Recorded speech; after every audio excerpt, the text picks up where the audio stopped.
Hi, it's Friday and time to take my weekly look at what happened at Queen's Park and Ontario politics.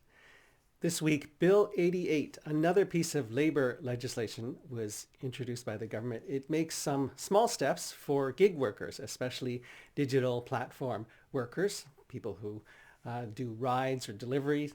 It puts in a $15 minimum wage. It allows them to keep all their tips, be paid regularly, and makes the monitoring of these employees more transparent.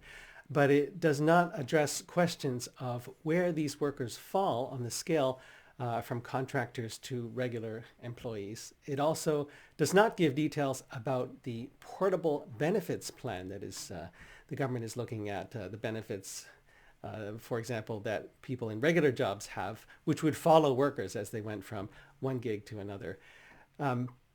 Ukrainian humanitarian relief was discussed in the legislature. The opposition called on the Ontario government to match public donations to the Canadian Red Cross to a much higher limit than the $300,000 in humanitarian relief that's already been pledged to Ukraine by the Ontario government. But it seems to me like this should be a federally organized issue, because foreign aid usually is. And the province should focus on what it is best at, which is how to settle refugees who come to Canada in Ontario. The Ford government expressed interest in filling jobs that are not being filled in skilled trades and IT with refugees from Ukraine.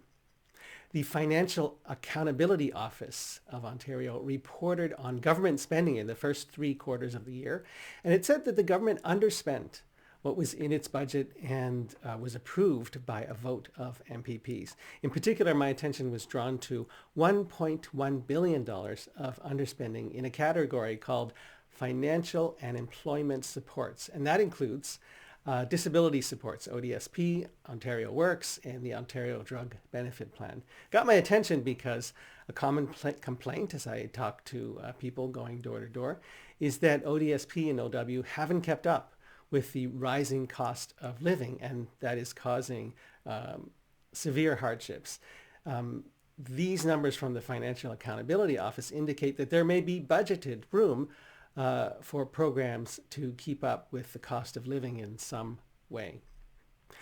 The Health Minister, Elliott, who announced today that she is not running again in the June 2 election, but continuing as minister, she announced funding approval for a Peterborough consumption treatment services site. These sites are about preventing overdose deaths and drug poisoning and connecting drug users to addiction treatment, mental and physical health services, and social services.